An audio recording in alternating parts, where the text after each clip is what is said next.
Bueno, compañeros, buenas tardes. Una vez más les vamos a estar hablando su servidor Carlos Duarte, mi compañera Diana Vidres, mi compañero Kevin Rascón y mi compañero Marcos Villalobos.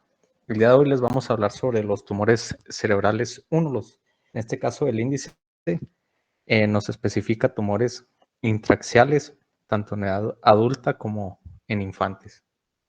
Entonces, así, iniciando, pues un tumor intraaxial va a ser aquel, como sabemos, que va a estar dentro del parénquima cerebral. Los que van a estar afuera son los extraaxiales, que eso nos los hablarán en la siguiente clase.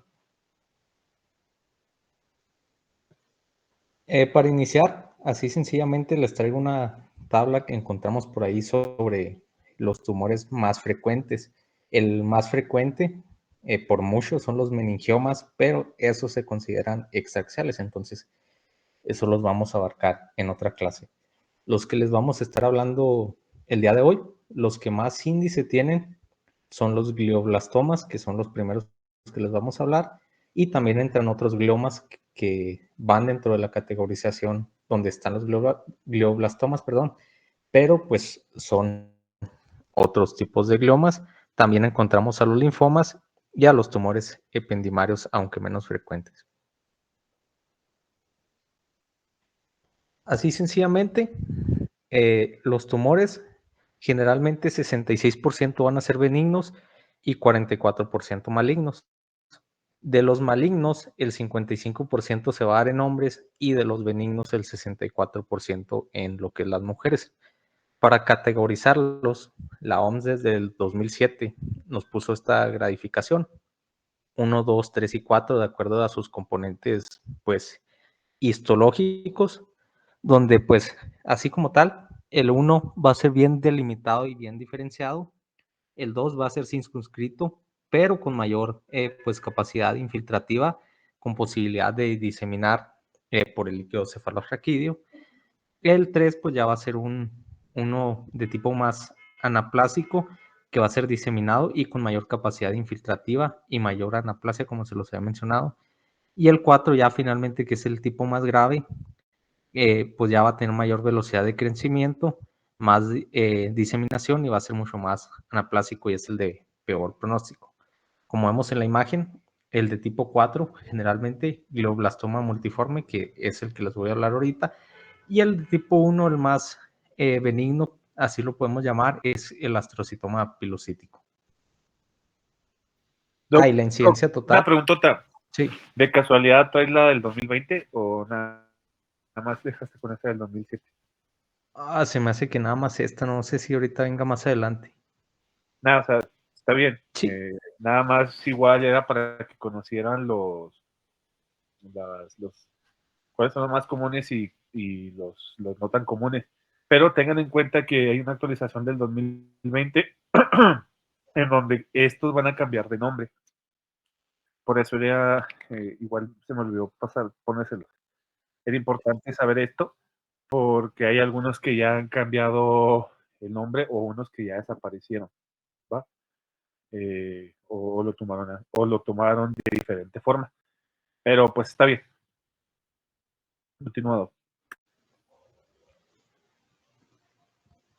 Bueno, siguiendo, esta es una tabla del índice de mortalidad. Como vemos, el más agresivo, el glioblastoma, que pues generalmente conforme avanza los años la probabilidad de el porcentaje de sobrevivencia va siendo menor, y como les mencionaba, el astrocitoma pilocítico es el de mejor pronóstico. Ya entrando como tal en lo que son los gliomas, van a ser el 40 al 50% de todos los tumores cerebrales primarios que hay aquí en menos en nuestro país, donde pues aquí les traigo esta tabla que estaba por ahí en Radio Paedia, donde nos explica cómo se van a categorizar pues estos gliomas como tal, donde lo principal va a ser detectar el IDH1, que es el ácido isocítrico deshidrogenasa, donde si es positivo, nos vamos directamente a otro tipo a otro defecto que va a ser el 1p19q, que es en el cromosoma, y si están positivos los dos, nos va a dar el oligodendroglioma, y si está negativo es astrocitoma. Sin embargo, si el IDH1 sale negativo en un inicio, nos vamos por la otra vía donde se vuelve a hacer. Si vuelve a salir positivo con el IDH2, se pasa al positivo y volvemos a lo mismo.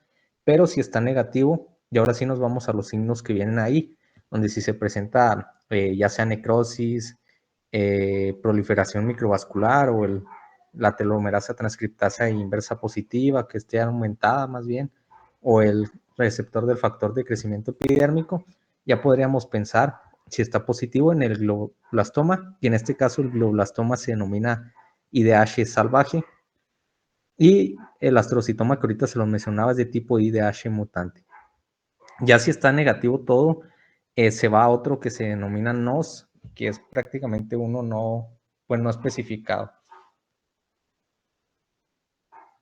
Ya entrando en el primero que les mencionaba, el glioblastoma, que es el de carácter más agresivo, que va a ser también el más común, lamentablemente, de los gliomas. Se presentan de 3 a 4 casos por cada 100,000 habitantes al año, esto aquí en México, y pues son del 15 al 20% de todos los tumores cerebrales primarios en adultos. La incidencia normal venía de 50 a 60 o 60 a 70, entonces englobando 50 a 70 años la incidencia máxima, y es un poco ligeramente más frecuente en el sexo masculino, que en este caso pues es nada más 1.6 sobre 1, y su predilección va a ser completamente pues maligno. Generalmente se mencionaba que cuando es diagnosticada una persona, si no hay un tratamiento oportuno, incluso a veces oportuno, no llega a pasar de 12 a 15 meses. Sin embargo, hay casos donde sí, como el caso que les voy a presentar en esta ocasión, que para mostrarles, pues es un caso clínico donde pues se va a ubicar en el lóbulo frontal, que por cierto es lo más común, donde llegan generalmente con las características que va a llegar el paciente son convulsiones, es lo más general no solo de este glioma, sino de en general de todos los gliomas, y también pues trastornos de personalidad que les van a estar afectando. También se puede afectar el temporal y en casos extraños también el lóbulo parietal, pero cuando está afectado el temporal también va a haber afectación en lo que es la audición.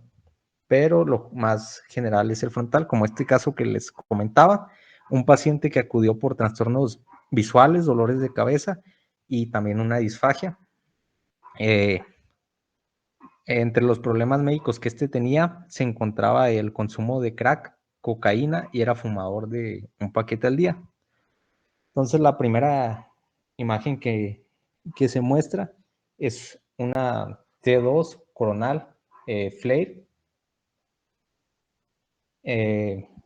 La segunda, no, es una T2 coronal, perdón, y la segunda es una T2 coronal flare, en donde pues prácticamente aquí no se ve como tal la lesión, sí se alcanza a apreciar ahí un poco, pero pues no es tan visible como una imagen que les traigo más adelante. Las imágenes de abajo es una T2 también, axial normal, y la T2 en flare, donde pues la lesión se sigue apreciando sobre todo en la flare, en el lóbulo frontal del lado izquierdo. Lo que pasó prácticamente con este paciente es que pues no le tomó importancia y dejó 5 años prácticamente sin tratamiento y sin nada.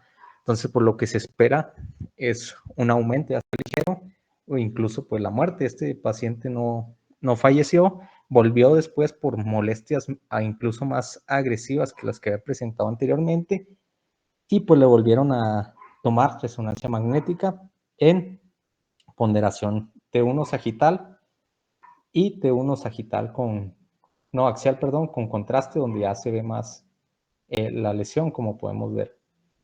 En las imágenes de abajo es una T1 coronal y una T2 coronal,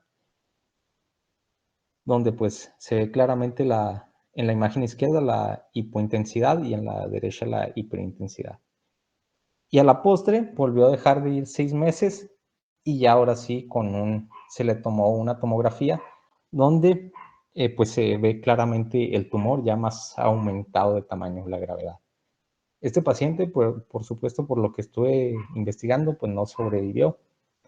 Es un tumor muy agresivo y por los años que dejó pasar, inclusive, pues disminuyen aún más la prevalencia de este paciente.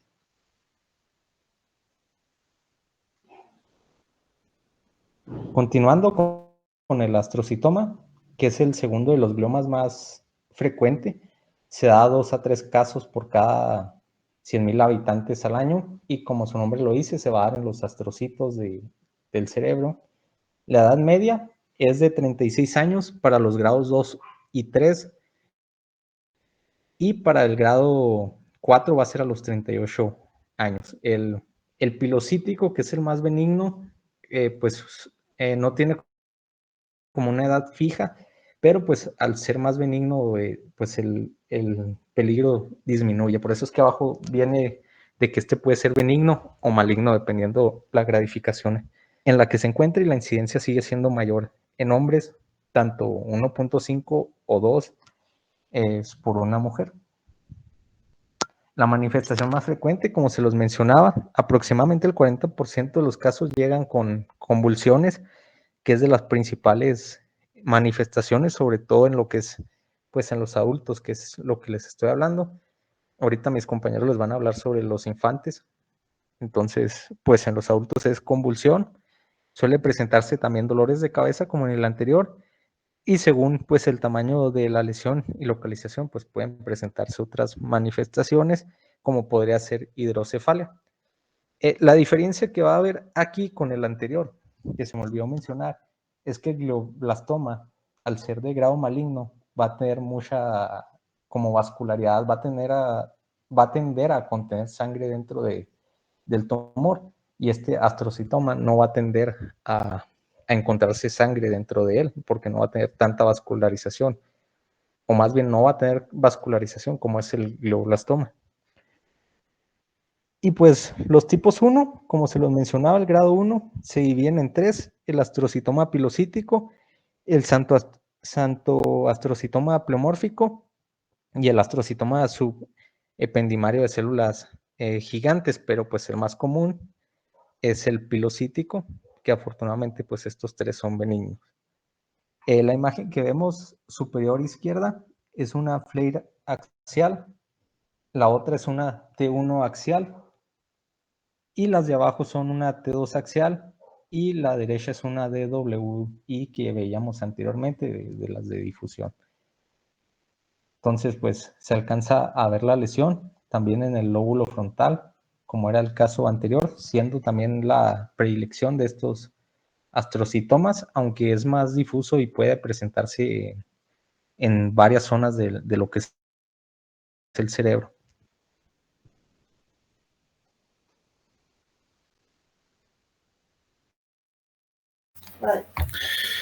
Bueno, compañeros, pues yo les voy a explicar los siguientes tumores de los adultos. Lo que viene siendo el oligodendroglioma, como nos platicó mi compañero Carlos, pues son de los comunes. Este es un tumor primario, principalmente en el sistema nervioso central, pero igual pues puede estar presente lo que viene siendo la médula espinal, ¿ok? El oligodendroglioma es un tumor intracraneal que representa pues aproximadamente el 5-25% de todos los gliomas y representa aproximadamente el 5-10% de todas las neoplasias intracraneales primarias. El esquema que estamos, bueno, la imagen que estamos viendo de izquierda es del Centro de Cancerología de Estados Unidos. Este centro de cancerología nos menciona que se calcula que cada año 1.217 personas son diagnosticadas con este tumor y 1.185 adultos son los que presentan este tumor. Se calcula que lo que vienen siendo 11.757 personas viven con este tumor y la tasa de supervivencia a 5 años pues es 74.1. Igual en la página oficial del Instituto de Cancerología del Gobierno de Estados Unidos nos anexan esta imagen, que es una resonancia magnética donde aquí nos mencionan o también lo pone como referencia para que podamos ver que el oligodendromioma se encuentra en la porción frontal. Algo importante es que los tumores diagnosticados por histología y diagnosticados molecularmente no son idénticos y son característicos de lo que vienen siendo las imágenes. Son diferentes, perdón, en las imágenes. El esquema de la derecha ya nos lo explicó mi compañero Carlos muy bien. Prácticamente es lo que viene siendo una eliminación en el 1p19q, que si hay una eliminación, pues nos va a producir lo que viene siendo el oligodendroglioma. Igualmente, el Instituto de Cancerología de Estados Unidos nos menciona que hay dos grados. Grado 2, que es un tumor de grado bajo, que son lentos y no invaden tanto tejido, y en grado 2, que este es canceroso, sí invade más tejidos y es de proliferación mucho más rápido. A este también se llama oligodendroglioma anaplásico. ¿A qué personas va a afectar? Pues principalmente a personas de 35 a 40 años, ¿sí? Principalmente hombres, pero también se puede presentar en niños. Es más frecuente que se presente la sustancia blanca y en la capa exterior, que viene siendo la corteza cerebral. Y se puede diseminar a lo que viene siendo, bueno, lo podemos encontrar en el líquido cefalorraquídeo. Hacemos un examen aquí diagnóstico, pero no es común que en el líquido cefalorraquídeo podamos diagnosticar. La siguiente, Carlos, por favor. Ok. En las imágenes superiores a la izquierda tenemos una tomografía.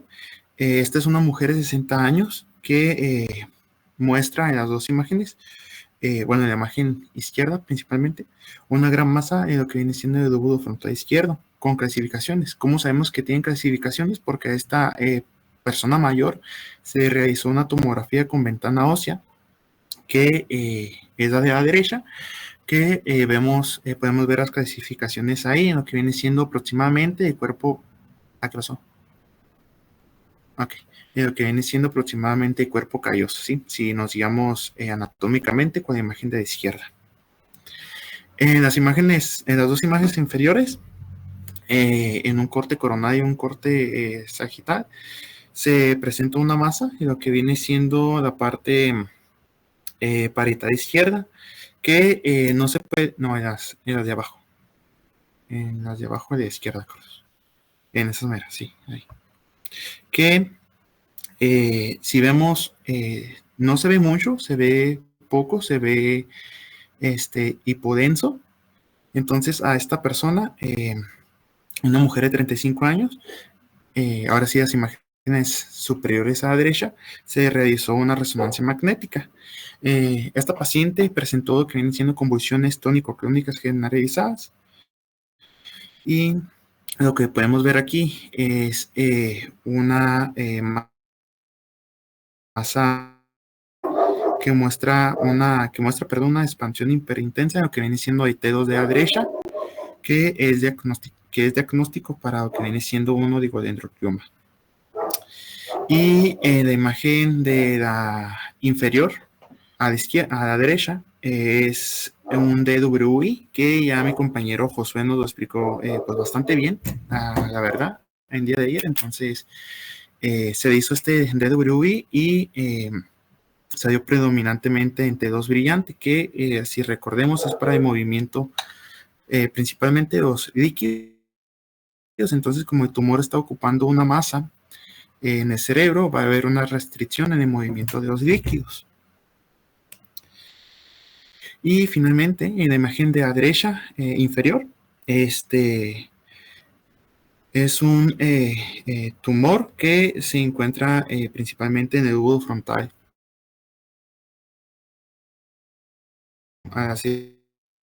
Y si vemos anatómicamente, está distorsionando lo que viene siendo el núcleo caudado, perdón, y el ventrículo derecho. De igual manera, se extiende a lo que viene siendo el lóbulo frontal izquierdo.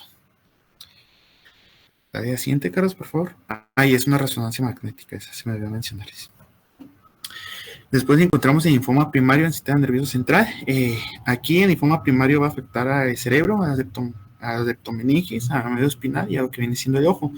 Primario porque no es secundario una infección sistémica, como si es el linfoma secundario.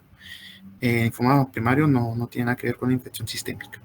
Se presenta principalmente en personas de 50 años, predominantemente en masculinos.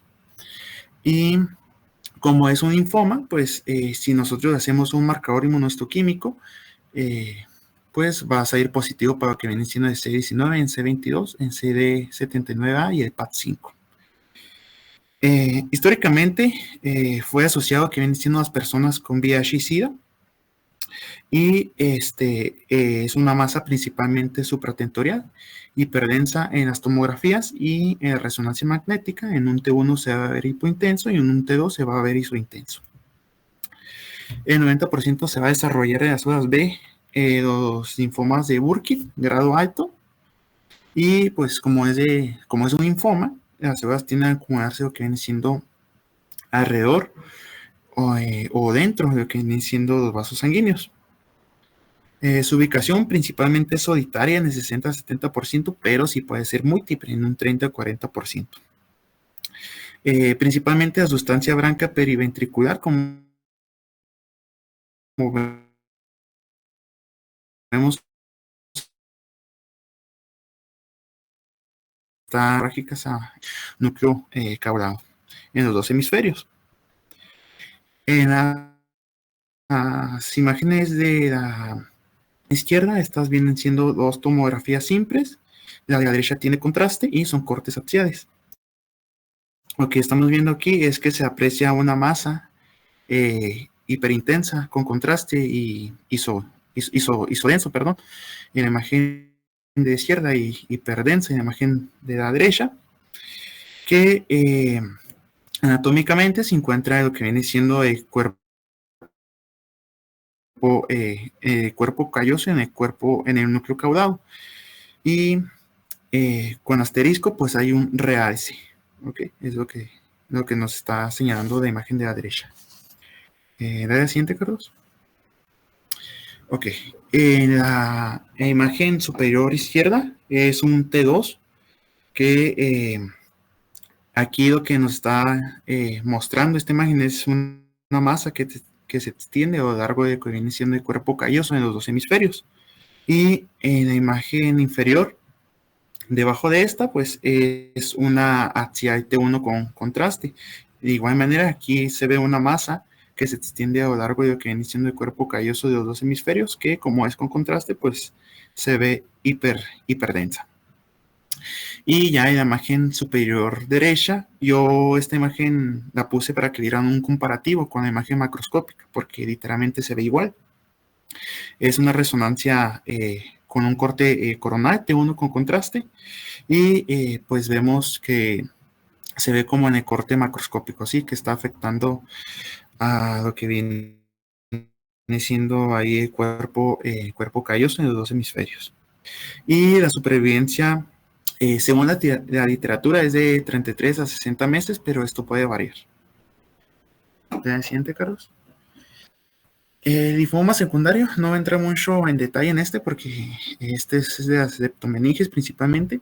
¿Cuál es la diferencia de primario? Bueno, pues que sí es secundario a una enfermedad sistémica. Aproximadamente en el 10 a 15% de los pacientes con un linfoma no hodgkiniano se va a presentar. Se puede manifestar, se puede manifestar en los nervios craneales. Los más comunes es que esté afectando al tercer nervio craneal, al cuarto, al quinto y al séptimo. Y sus manifestaciones es un estado mental confuso, convulsiones que puede llegar a un coma. Y pues aquí las células malignas sí se pueden encontrar lo que viene siendo edículo cefalorraquídeo. En la imagen de la izquierda es una tomografía de un paciente con linfoma no hodgkiniano, que llegó al área de urgencias porque esta persona pues presentaba desorientación y alucinaciones. Se hizo una tomografía con contraste, que es lo que estamos viendo en la imagen de la izquierda, donde el asterisco nos está marcando que viene siendo un edema que es característico de este linfoma, y la flecha nos está marcando lo que viene siendo un grueso real, sino que es alrededor de lo que viene siendo el ventrículo, ¿sí? Es un engrosamiento. Y la punta de la flecha a izquierda, no sé si logran visualizar, lo que está pasando aquí es que si notamos la herramienta de la leptomeninge, ¿sí? Que es diagnóstico de linfoma secundario. En las imágenes de la derecha son dos resonancias magnéticas son dos cortes de resonancia magnética del mismo paciente, perdón. De la izquierda es un T2 y de la derecha es un T1, son cortes axiales. Aquí, si visualizamos muy bien, no sé si ya notaron la lesión, pero si no la han notado, la lesión se encuentra en la región periventricular parieto-occipital bilateral. En la imagen de la izquierda, si visualizamos la parte occipital, se ve una isodensidad. Bueno, le cambiaste. Y en la imagen de la derecha se ve una hiperintensidad, ¿sí? Y pues está afectando lo que viene siendo principalmente lóbulo occipital. Dale a la siguiente, Carlos.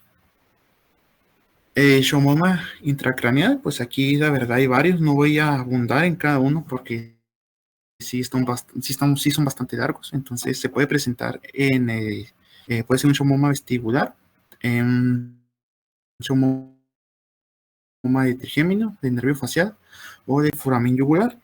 Como vemos, se presentan principalmente en nervios craneales, a excepción de dos, del nervio craneal olfatorio y del nervio craneal óptico, ya que estos, si recordamos, no están compuestos por células de Schwann.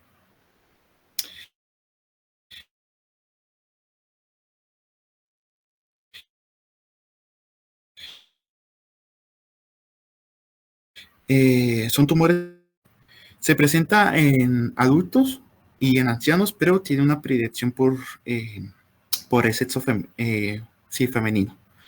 Y en una tomografía se va a ver, pueden ser isodensos y pueden ser difíciles de identificar con este estudio. Por esa misma razón, la elección para un diagnóstico de schwannomas son las resonancias magnéticas, que aquí por el detalle anatómico, pues vamos a poder visualizar más a detalle dónde se encuentra el tumor. En un T1 se va a ver isointenso o hipointenso, y en un T2 por lo general pues va a ser hiperintenso. Aquí traté de poner imágenes de casi todos los schwannomas, vestibular, vestibular y acústico, sí, pues acústico principalmente. Y de las dos imágenes que vemos al centro, la de izquierda es un T2 y de la derecha es un T1. Las dos son T2, perdón. Son cortes de resonancia magnética. Bueno, es una imagen de resonancia magnética que muestra una masa de lo que viene siendo el ángulo cerebropontino derecho. ¿Sí? Si vemos ahí la imagen, y en lo que viene siendo la imagen derecha, la que está con las flechas, lo que nos está señalando la flecha azul es el ángulo puntocerebroso, que está el tumor, y la flecha amarilla nos está indicando lo que viene siendo el ventrículo, que como vemos está pues siendo distorsionado anatómicamente por esta masa. Y la imagen, no, perdón, la flecha la flecha roja es la cueva de Mecke. Creo que hay una pregunta.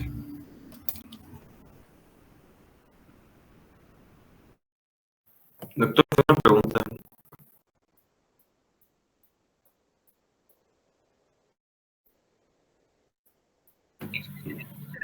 Sí, dime. El schwannoma, por ejemplo, tiene predilección, por ejemplo, ahí creo que es nivel del puente, ¿no? O cerebelo. Bueno, creo que es puente.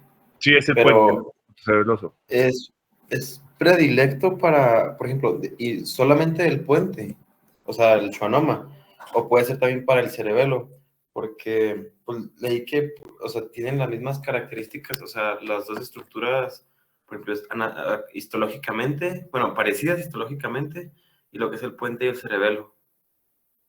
Mira, primero, ¿qué es el schwannoma? Es una degeneración de lo que serían las células de Schwann.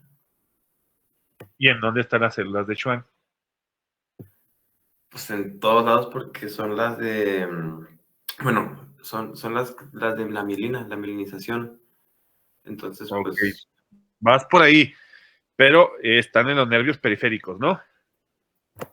O sea, en los nervios, en las raíces nerviosas de los nervios. Por ejemplo, aquí cuando estamos viendo que está en el ángulo punto cerebeloso, estamos hablando de que por lo regular sea el nervio facial. Mira, ahí como pone tu compañero, puede haber cianoma del trigémino, que es el par craneal, uno de los más gruesos, el nervio facial, que es el que está en el ángulo punto cerebeloso y entra al conducto auditivo interno, o el foramen yugular, que por ahí pasan algunos pares craneales, al igual que el vestibular, pues obviamente va en la porción del vestíbulo entre el cerebelo y el cerebro.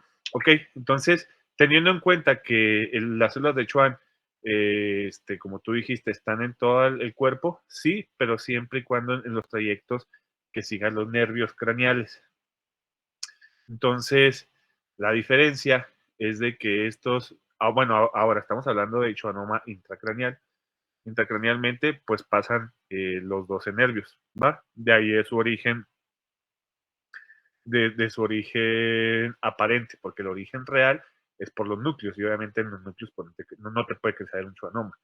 En su origen aparente, cómo va siendo el trayecto de ahí es donde te va a aparecer los schwannomas. Obviamente, sí hay schwannomas más comunes, como lo es el del facial y el del trigémino. ¿Ok?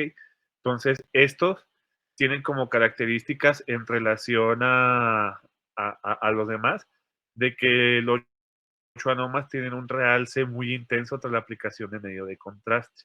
Aquí en las dos secuencias que tenemos, bueno, en la primera es un T1 contrastado, en la que está de la izquierda. Las otras dos de la derecha son un T2. Entonces son hiperintensos en T2 y tras la aplicación de medio de contraste en el T1. ¿Ok? A nivel del ángulo punto cerebeloso forman una imagen muy característica, que esa se ve aquí en la primera imagen, en el T1, que es el de copo de nieve o el de nieve. El helado de nieve, perdón, ice cream, como tal. Y cuando es de manera bilateral, hay que pensar en una neurofibromatosis. Entonces también tendríamos que ver lesiones si el paciente tiene lesiones cutáneas o en algunos casos tiene meningiomas supratentoriales. No sé si te quedó clara la duda con eso. sí, sí, o sea, entonces nomás se da en cualquier estructura, pero por ejemplo el schwannoma es preferido, o sea, para los pares craneales, ¿verdad? O sea, Sí, cualquier par. por los Puede haber orígenes. schwannoma del oftálmico, del olfatorio, del que tú quieras. De los 12, pues. Muy bien, gracias, doctor. ¿O qué me ibas a preguntar? No, es que era eso, o sea, de que por ejemplo, o sea, el signo característico del schwannoma es en la esquina izquierda derecha de lo que sería el ángulo, ¿verdad? Y eso nomás Era, es predilecto para ese tipo o sea, por ejemplo, de schwannoma que va a afectar, ¿cómo decirlo?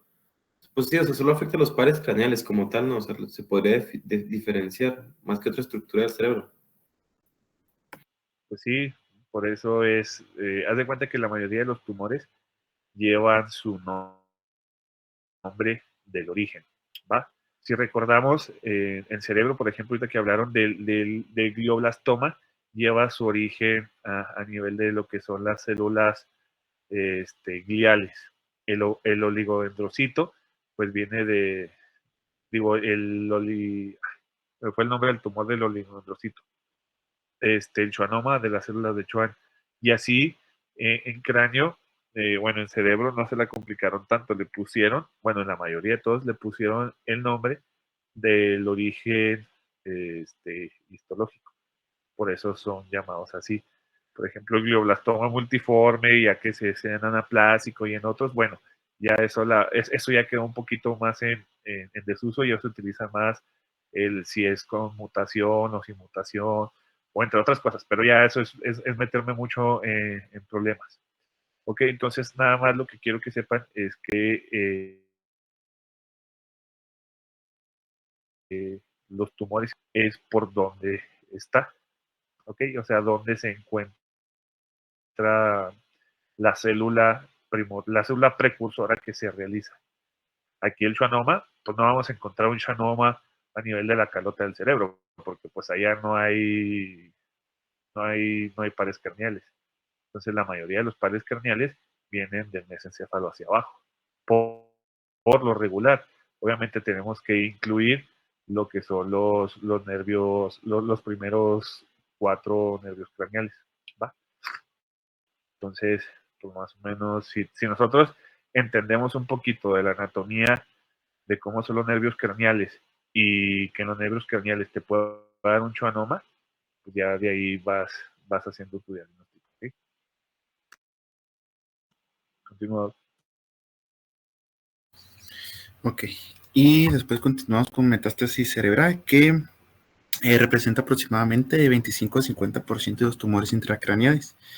Diagnosticar una metástasis es todo un reto porque tiene una gran variación, y como el cerebro pues recibe la mayoría de suministro de corazón, sí, pues la mayoría de suministro de sangre es donde se metastiza principalmente. Los pacientes pueden presentar pues, principalmente convulsiones, dolores de cabeza que no se quitan y un estado mental alterado y náuseas y vómitos. Principalmente los cánceres que metastatizan al cerebro es el cáncer de pulmón, cáncer de suelas renales, el cáncer de mama, el melanoma y el adenocarcinoma, principalmente el carcinoma colorectal. En una resonancia, el estudio de imagen principal que es para diagnosticar la metástasis es la resonancia magnética, debido a la precisión de anatomía que presenta este estudio.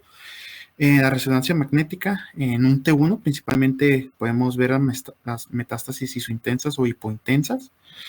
En un T1 con contraste van a tener un realce, y en T2 pues son hiperintensos, ¿ok? Lo que estamos viendo en esas dos imágenes es una tomografía de una señora de 60 años que presentó debilidad. Hizo una tomografía, que la tomografía mostró una lesión y lo que viene siendo el lóbulo parietal derecho, que con contraste, perdón, tiene un realce esta masa. Dale a la siguiente, por favor, Carlos. Ok. En la imagen superior izquierda y en la imagen del medio es una imagen de una paciente con cáncer de pulmón que metastatizó a lo que viene siendo el cerebro. Presentaba cefalías que no cesaban con los medicamentos y se hizo una tomografía. Podemos ver múltiples lesiones quísticas, supratentoriales en la imagen derecha e infratentoriales en la imagen de la izquierda. Y en la imagen de la derecha superior, lo que estamos viendo aquí es igual una tomografía que se realizó, pero a una persona de 70 años. En este caso es un cáncer renal que metastatizó al lóbulo temporal izquierdo, como podemos ver ahí en la imagen derecha. ¿Le siente, Carlos? Y finalmente esta resonancia magnética que sí me hizo muy interesante aquí mostrarse, es que es una mujer de 35 años que tiene antecedentes carcinoma ductal infiltrante de mama, que tenía dolores de cabeza recurrentes y se realizó una resonancia magnética. Aquí lo interesante es si pueden visualizar las lesiones focales que se encuentran en los hemisferios, en los dos hemisferios, que podemos ver en la resonancia coronal, y las lesiones que tiene en el cerebelo, que se muestra en la resonancia axial y en la sagital.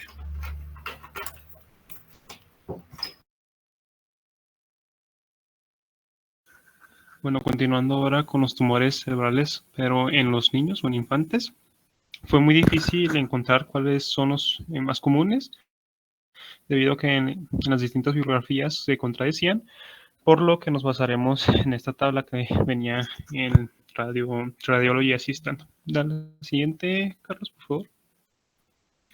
Y pues lo vamos a dividir en supratentoriales e infratentoriales para llevar un orden. Dale la siguiente. Primeramente tenemos el centroastocitoma pleomórfico, los cuales aparecen con mayor frecuencia como verticales con un componente quístico y temporal, donde se presentan con epilepsias de este mismo tumor. La edad del paciente son más comunes en menores de 18 años y pues, como ya les dije, son supratentoriales mayormente en el lóbulo temporal. Su clínica será la epilepsia de larga evolución, la cefalea y la focalidad neurológica. En cuanto a su grado, es un grado 2 según la escala que ya nos mencionó mi compañero. ¿De la siguiente, Carlos? Pasando ya a hablar de sus características radiológicas, estos tumores aparecen como un nódulo solitario, el cual realza frecuentemente con un componente quístico, el cual es excéntrico o pues, periférico. Debido a su localización periférica, puede tener afectación de las leptomeninges. Estos son unos tumores que pueden presentar una cola dural. Este es un signo radiológico que se produce como el resultado del engrosamiento y pues el realce de la dura madre. Y pues en general estas lesiones o estos tumores son de crecimiento muy lento, por lo que la remodelación superficial del cráneo adyacente es característica y pues puede haber un edema vasogénico variable. En la tomografía computarizada, que es la imagen que están viendo, sus características radiológicas son típicamente hipodensos o insudensos, según, pues sí pueden variar, y pueden estar tanto bien o mal definidos, pero generalmente tienen poco o ningún edema circundante. La calcificación en estos es muy rara y debido a su ubicación superficial pueden causar el festoneado del hueso subyacente, como les había mencionado, de resonancias magnéticas, quísticas, están ubicadas supratentorialmente, periféricamente y pues en la corteza. De igual manera, pues presentan una afectación leptomeningia. Y pues aquí en las imágenes vemos un caso de un paciente masculino de 10 años, el cual tenía antecedentes de 4 meses de dolor de cabeza y de convulsiones. A la tomografía computarizada era un plano axial. Si quieres, dale a la de atrás, Carlos, por favor, para ver la tomografía. Ok, esta es la tomografía. Ya lo dimensioné, plano axial, no tiene contraste, donde se observa una lesión hipodensa homogénea, en la cual está bien circunscrito en la periferia del lóbulo parietal derecho, y pues esta va a estar asociada a un edema perilesional vasogénico. Como ya lo había mencionado, pues este edema va a ser muy variable. Ahora sí, dale al siguiente, Carlos. Y pues continuando con el mismo paciente, sin embargo ahora con una serie de resonancias magnéticas, las cuales tenemos en ponderación T2 en plano axial, Freyer axial, T1 en un plano sagital, donde se observa esta lesión y pues aquí podemos ver que es predominantemente quística, que está bien circunscrita y pues de igual manera que está en el lóbulo parietal periférico derecho.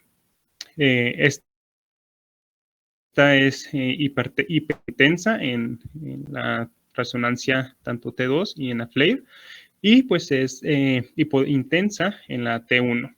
En la última imagen es una resonancia de igual manera, pero esta está en ponderación T1 con un plano axial. Después de la administración del contraste, que se ve de son hiperintensos, al igual que este realce en anillo.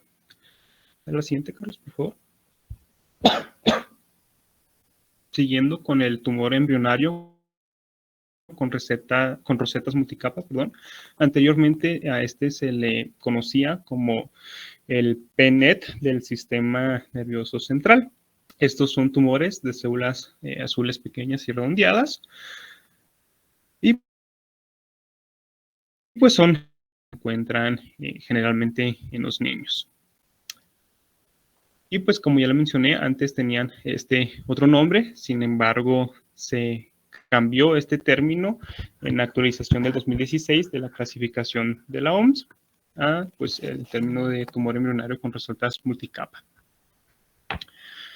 En cuanto a su edad, esta va a ser más frecuente en los niños pequeños y pues van a tener una media de 35 meses. Su localización va a ser principalmente en los hemisferios cerebrales, pueden estar tanto córtico como subcortical o pues talámicos. También puede haber localización supracelular o en la glándula pineal. En su clínica, si se dan en el hemisferio cerebral, pueden presentar convulsiones, alteraciones del estado mental, déficit motor y una hipertensión cerebral. Y pues si se presentan supracelares, pueden haber alteraciones visuales y una disfunción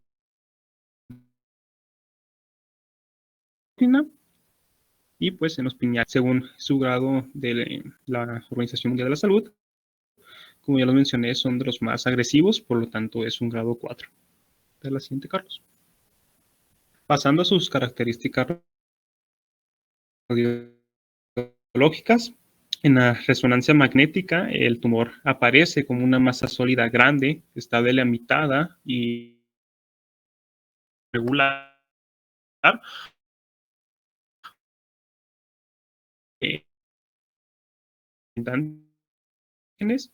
y hay un efecto de...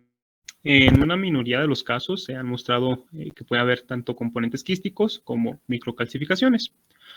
En T1 los veríamos con una intensidad disminuida, en T2 una hiperintensidad y cuando contraste a la ponderación T1, pues vamos a ver un contraste irregular o simplemente no va a haber contraste. Entonces, ya en las imágenes, esto, pues de igual manera, vemos una serie de resonancias magnéticas. Estas pertenecen a un paciente femenino de 2 años, la cual presentaba somnolencia, dolor de cabeza y vómitos con evolución de varios días. En todas las imágenes podemos ver una gran lesión quística, la cual es intraxial, principalmente está multiloculada, y pues muestra 2 componentes nodulares sólidos bien separados, uno en la región parieto-temporal derecha, con edema vasogénico circundante, que como podemos observar es muy extenso. Y pues este edema se extiende hacia los lóbulos un poco, hacia el lóbulo frontal, pero más que nada hacia el lóbulo occipital. Este edema causa un desplazamiento de la línea media, mencionaba la bibliografía que aproximadamente unos 2 centímetros, y pues este desplazamiento creo que es más visible en la imagen correspondiente a la fleira axial, que es donde pues podemos ver un poco más la línea media. Y pues también en esta misma imagen podemos ver cómo hay la comprensión de los ventrículos laterales y del tercero,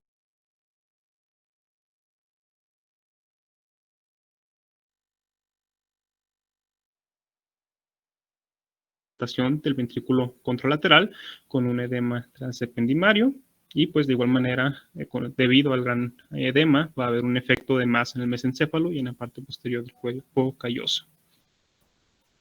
Y pues en la imagen con contraste podemos ver el realce periférico del componente quístico, también un realce espeso y heterogéneo de la siguiente, Carlos. Continuando con el tumor neuroepitelial disembrioplástico, estos son tumores glioneurulares benignos, son un grado 1, según la clasificación de la OMS, son de crecimiento lento y estos surgen de la materia gris cortical o profunda. y se consideran parte del grupo heterogéneo de tumores conocidos como tumores asociados a epilepsia a largo plazo, o por sus siglas LEAD, y pues la gran mayoría se centra en la materia gris cortical y pues surgen en las capas germinales secundarias y con frecuencia se asocian a una displasia cortical. Esto, pues, la clínica principal serían las epilepsias focales y la característica es que son intratables farmacológicamente. Y pues en su edad afectan principalmente a niños y adultos jóvenes con una media de 20 años. La localización ya lo había mencionado cortical, pero en especial en el lóbulo temporal. De igual manera pueden afectar a los ganglios basales. La siguiente, Carlos, por favor. En sus características radiográficas, estos suelen ser tumores predominantemente corticales, suelen estar bien circunscritos.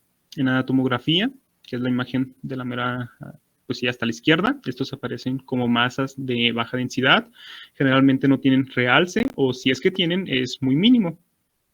Cuando estos son corticales, pueden fenestrear o remodelar la tabla interna de la bóveda craneal, y en algunos casos la fosa craneal puede estar mínimamente agrandada por si aún no se ha producido el cierre de las suturas.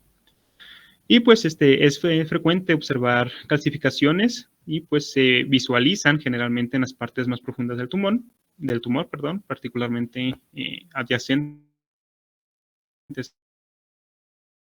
a hemorragia, con una lesión cortical que muy apenas genera un edema vasogénico circundante. De esta manera lo podríamos diferenciar del pasado. En ponderación T1 aparece hipointenso, pues esto en comparación de la masa adyacente, ¿verdad? Cuando se administra contraste, puede haber un realce en el 20 a 30% de los casos y pues puede ser heterogéneo o simplemente puede haber un nódulo. Y en la ponderación T2 son hiperintensos y pues básicamente una señal alta con apariencia burbujeante. En las imágenes, ya lo mencioné, la de la mano izquierda corresponde a una tomografía sin contraste, en la que se muestra una región un poco mal definida, con una baja atenuación en el lóbulo temporal derecho, que es lo que les está señalando la flecha que les puse, debido a que a mí me fue un poquito difícil localizar el tumor. En las resonancias magnéticas se observan 2 lesiones subependimarias con una señal alta, se había mencionado, en el polo temporal derecho y pues aparecen altas en la señal T2. La más grande de ellas mide 10 milímetros y pues aparece surgir del aspecto lateral del hipocampo derecho. La lesión más pequeña está medial a la asta temporal lateral derecha, mide 7 milímetros, aunque pues sinceramente yo no veo esta lesión pequeña. Y ambas tienen un margen bien definido con un borde alta en la imagen FLAIR y el centro de las lesiones no se atenúa, no hay un edema vasogénico asociado, ni hemorragia, ni difusión restringida. ¿Es la siguiente, Carlos?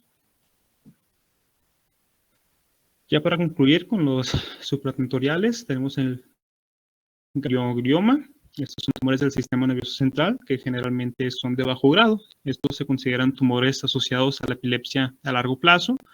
Y pues este tumor tiene predilección por los lóbulos temporales, pero pues se han descrito en todas las partes del sistema nervioso central. La apariencia en las imágenes es muy variable, pueden aparecer desde una masa parcialmente quística con un nódulo mural, el cual realza a la aplicación del contraste, o también pueden ser una masa sólida que se expande. Y pues su contraste puede ser variable. Este es más frecuente en los adultos, pero también puede aparecer pues en los niños. Principalmente en pacientes menores de 30 años. Su localización, la más frecuente, es en el lóbulo temporal. Y pues es un grado 1 o 2, dependiendo del tipo, de la clasificación de la Organización Mundial de la Salud. ¿Es la siguiente, Carlos? En sus características radiológicas, los hallazgos en la imagen reflejan los diversos patrones de crecimiento que pueden presentar estos tumores. Por lo tanto, su apariencia puede ser muy variable. En aproximadamente el 45% de los casos se observa una masa parcialmente quística con un nódulo mural que realza el tumor, pero también pueden presentarse simplemente como un área, como una masa sólida que expande al giro subyacente. Y pues esta masa infiltrante es muy poco común y puede reflejar un grado más alto de este tumor, que era algo mencionado que podía ser de 1 o de 2, y pues es dependiente de esto. La tomografía computarizada, estos suelen ser hallazgos de una masa que a menudo no es específica, y pues las características son que es ISO o hipodenso, frecuentemente se calcifica, y pues la remodelación o el adelgazamiento óseo pueden indicar la naturaleza de este crecimiento lento del tumor. En las resonancias magnéticas, las características son: en T1 se observa un componente sólido, ISO o hipointenso. Cuando se le añade contraste, sigue siendo un componente sólido, pero pues hay un alce del contraste, pero es muy variable.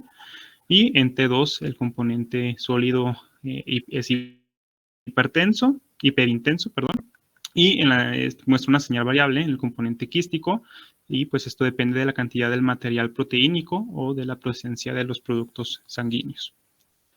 En las imágenes son una serie de imágenes de resonancias magnéticas, y estos corresponden a un paciente masculino de 6 años, el cual presentaba dolores de cabeza que empeoran progresivamente, además de que también presentaba convulsiones. En estas imágenes, su lóbulo temporal anterior derecho, el componente sólido es hiperintenso en la imagen correspondiente a T2 y muestra un realce irregular del componente sólido. El componente que realza es medial y superior a la porción quística, y como vemos hay un importante edema alrededor del componente quístico, por lo que las estructuras del lóbulo temporal están desplazadas hacia medial. Y pues de igual manera que en todos los que producen edema hay un efecto de masa sobre el asta, en este caso el asta frontal izquierda y el asta del temporal. Pero no, en este caso no hay un desplazamiento a la línea media ni tampoco hay una hidrocefalia obstructiva. La siguiente, Carlos.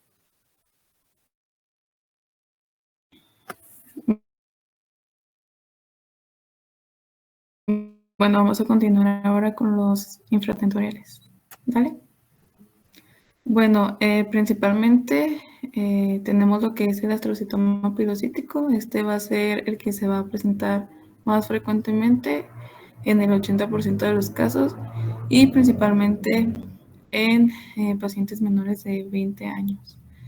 La localización pues va a ser más frecuente en lo que es el cerebelo, aunque también pueden llegarse a presentar en el nervio óptico o en el quiasma óptico, o adyacente a lo que sería el tercer ventrículo, o bien en el tronco del encéfalo. Y pues dentro de la clínica tenemos que este va a ocasionar una pérdida de la visión, y pues este sería de grado 1 dentro de la clasificación WHO. Que bueno, luego tenemos lo que es el medulloblastoma. Este se va a suscitar en el 75% de los casos en pacientes menores de 10 años.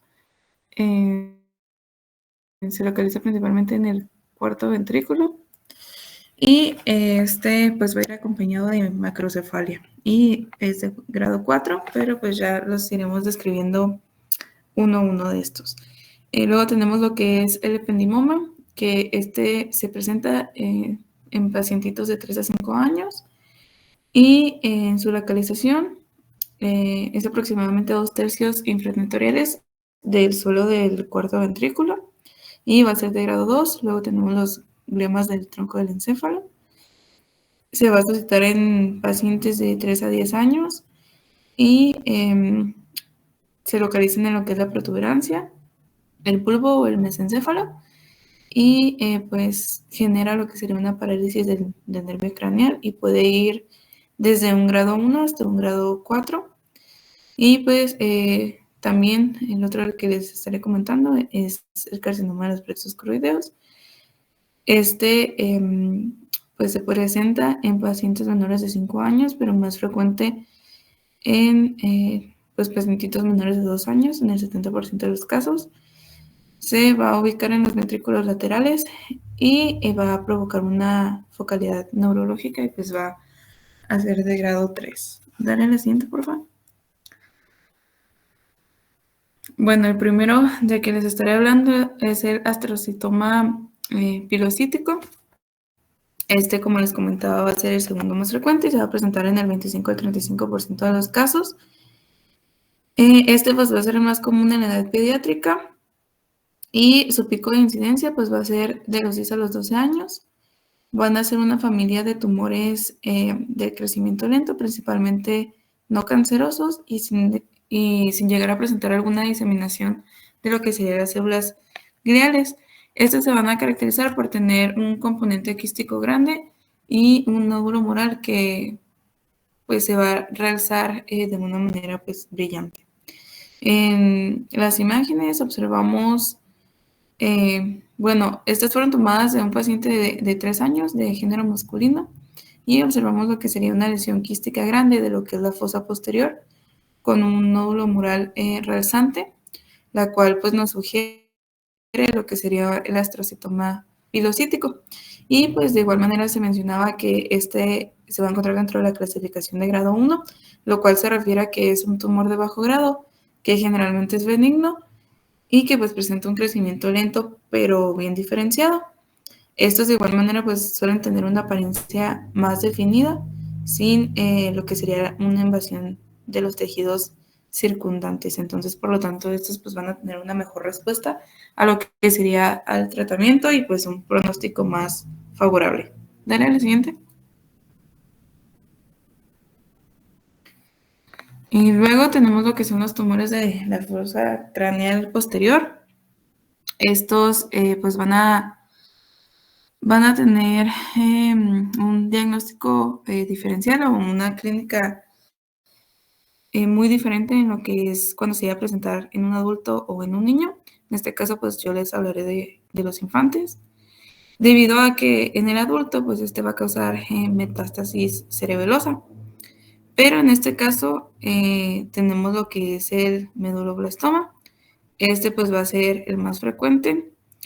Y prácticamente va a presentar una restricción de la difusión de los valores bajos y en la tomografía pues se va a observar hiperdensa y pues esta sería sin contraste.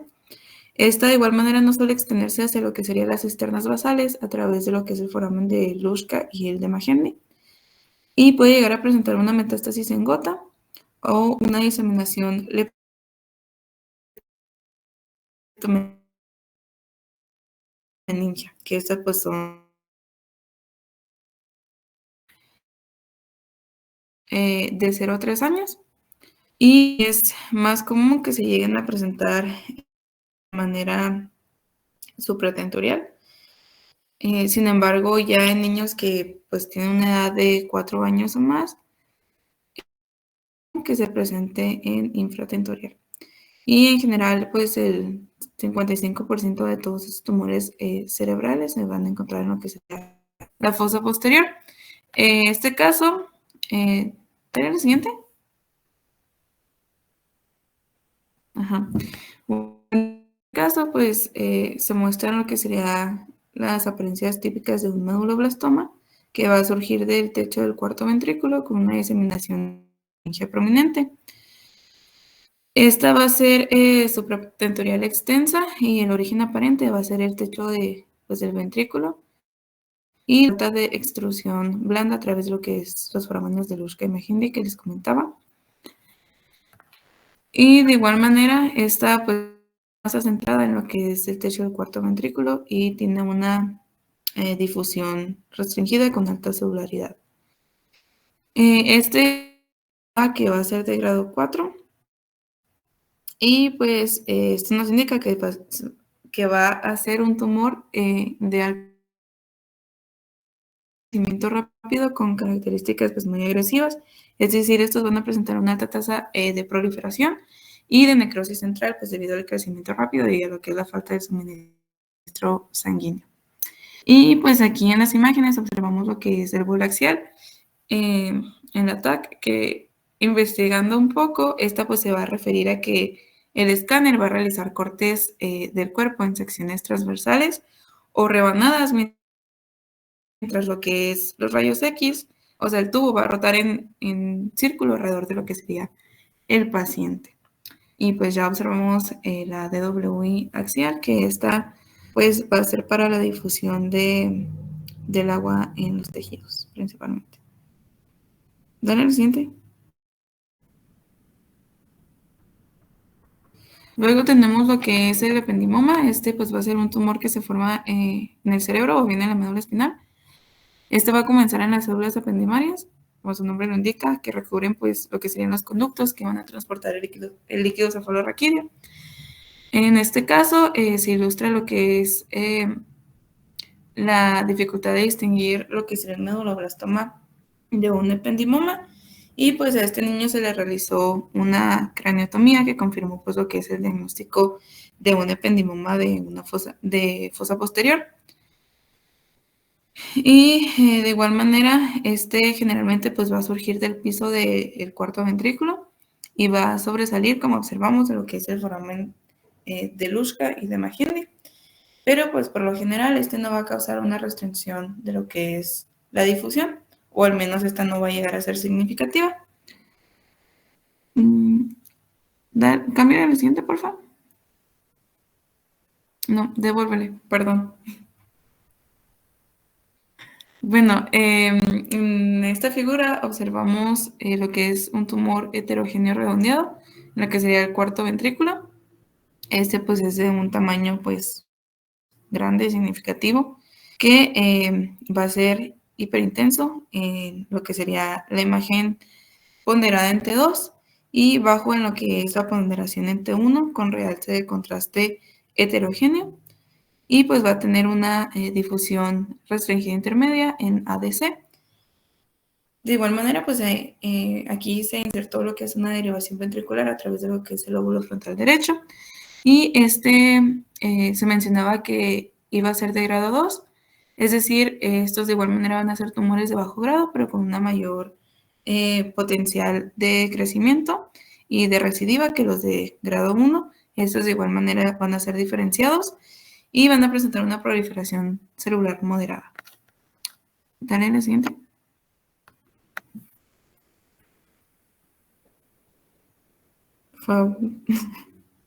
Bueno, luego tenemos lo que sería los gliomas del tronco del encéfalo en niños. Estos pues van a ser o se van a presentar en un 20 o un 25% de los casos. Y pues prácticamente va a ser un tumor que se desarrolla pues afectando lo que es el soporte viscoso de las células nerviosas. Estos suelen presentarse en la primera década de la vida, pero también pues pueden aparecer en lo que sería la edad adulta. Y los síntomas pues suelen tener una duración breve, normalmente de semanas, con lo que sería la tríada típica de afectación asimétrica y bilateral de los pares craneales, sobre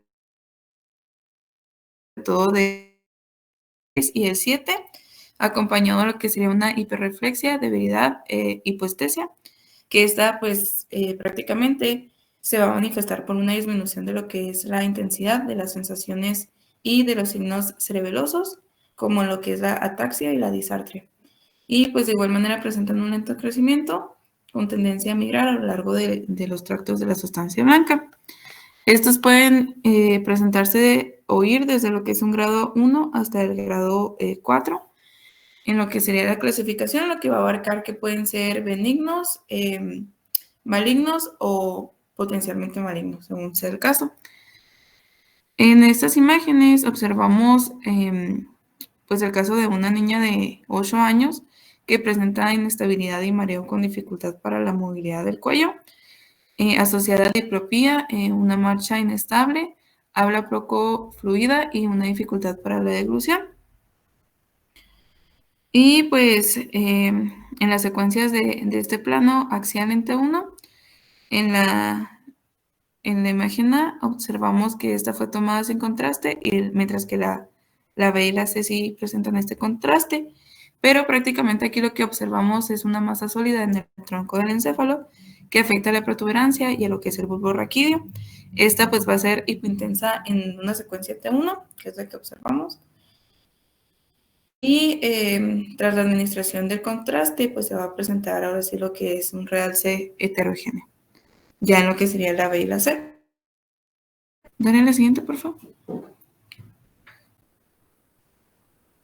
Bueno, este es el mismo caso de la niña de 8 años, nada más que también, pues uno, pero es con un contraste pues en plano coronal. Lo que sería el inciso y el F van a estar en plano sagital, como observamos, y aquí esta lesión, pues prácticamente va dando lo que es el acueducto de Silvio y lo que es el cuarto ventrículo, provocando pues una hidrocefalia supratentorial, y pues esta va a presentar mínimo contacto con la arteria basilar y con ambas arterias vertebrales. Dale la siguiente, por favor. Y tenemos lo que es el carcinoma del plexo coroideo. Este es el caso de un pacientito de 4 años de género masculino. Es una masa del ventrículo lateral derecho asociada a lo que es hidrocefalia ipsilateral significativa. De igual manera, pues se le realizó una biopsia quirúrgica de la lesión ventricular y pues el informe nos confirma lo que es un carcinoma del plexo coroideo de grado 3, que es un estudio inmunohistoquímico. Estos representan menos del 1% de los tumores cerebrales infantiles y pues por lo general se encuentran en la o de igual manera pues en infantes menores de 3 años, y pues menos del 50% de estos carcinomas se llega a encontrar este hallazgo en el primer año de vida. De igual manera, puede llegar a presentar cefalia y macrocefalia, y los ventrículos laterales, como observamos, pues van a ser los sitios más comunes. Y pues ya las ubicaciones que son menos comunes, pero que de igual manera se pueden llegar a presentar, son el tercer y el cuarto ventrículo.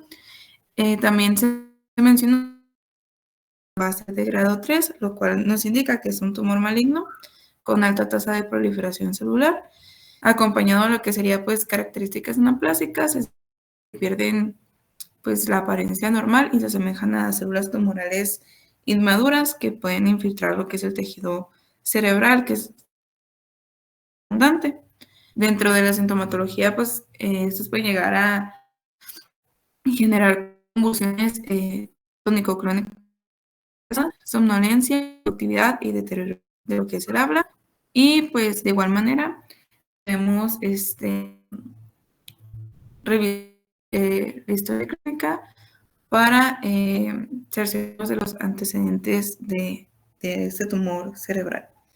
Y pues a nivel de la pared medial del ventrículo lateral derecho va a existir una lesión heterogénea lobulada, inseparable de lo que es el plexo, pues va a ser intensa en T1 y en T2, y va a tener un realce postgandolíneo, el cual pues va a observar una marcada dilatación muscular temporo-occipital ipsilateral.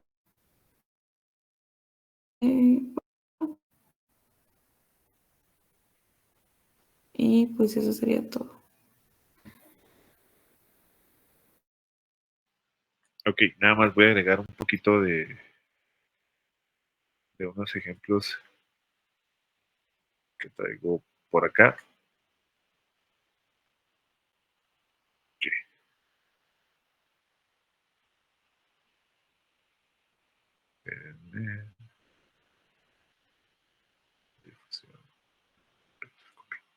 No sé si se fijaron que la mayoría de estos tumores, al igual que en tórax, se parecen mucho.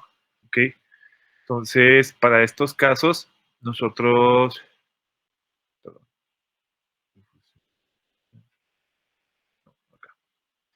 Para estos casos, hay veces que, pues, hablando a nivel cerebral, no se alcanza a distinguir de una manera muy acertada cuál puede ser el diagnóstico. ¿Ok?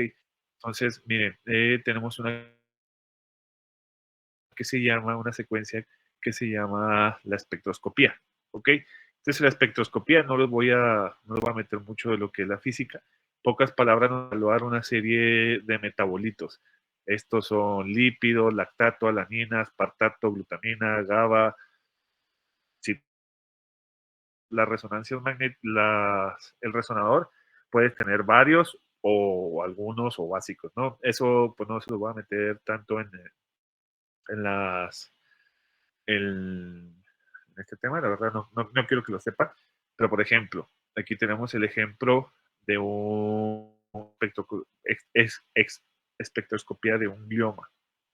Nada más esto es para que lo conozcan, ¿ok? Para que en algún momento pues sepan, ¿no? Si por algún absceso o algo por el estilo, que no se sepa diferenciar, al menos por imagen, podemos pedir una espectroscopía, como aquí estamos viendo.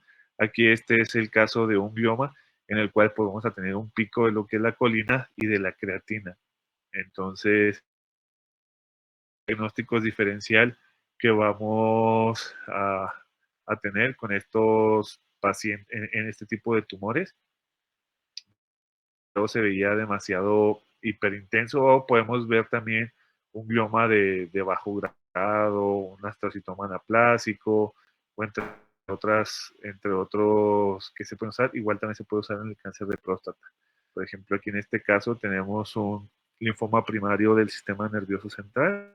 Lo expuso ahorita el doctor, en donde se vio una lesión, por ejemplo, aquí en el hipointensa.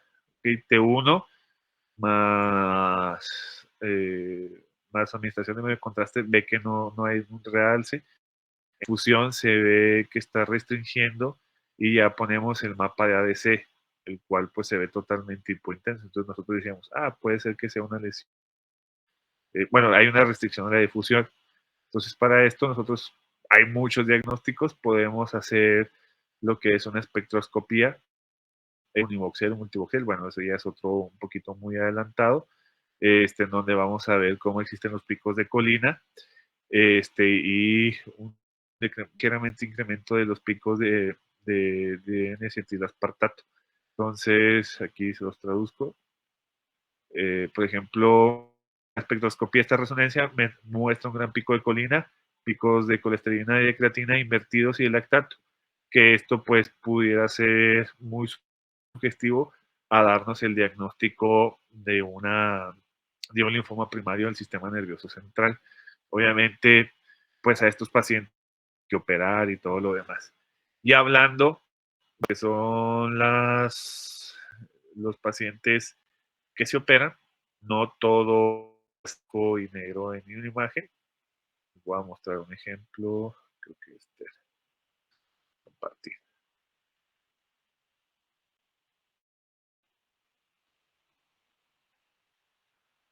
Ok, vean, aquí hay un tumor, hay un meningioma, no es en el lóbulo temporal del lado derecho.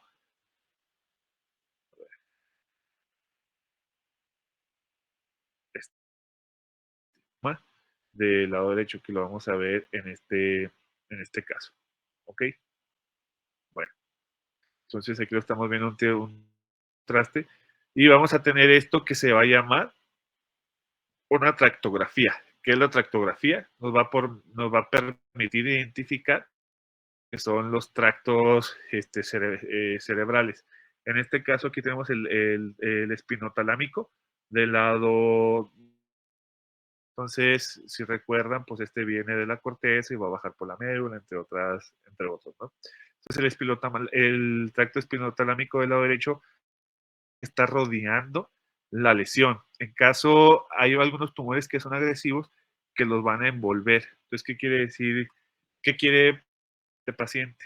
Que a la hora que lo estemos operando, a la hora que se vaya a operar, hay que hacer una resección,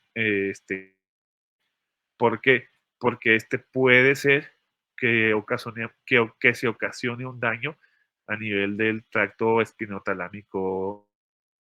Entonces, vean aquí, el cual está desplazado, pero no está interrumpido, como nos dice en la imagen de aquí de radiopaedia. ¿Okay? Entonces, pues bueno, estos son algunos ejemplos de que pues no todo es en escala de grises en la radiología, que podemos utilizar algunas cositas más, como en estos casos, tanto la espectroscopía, que nos puede dar un diagnóstico un poquito más certero de lo que estamos sospechando, Y la tractografía, que le va a ayudar mucho al quirúrgico para pues poder hacer una excisión quirúrgica y tratar de dañar lo menos posible ya per se a la enfermedad que tiene el paciente. ¿Alguna duda, alguna pregunta?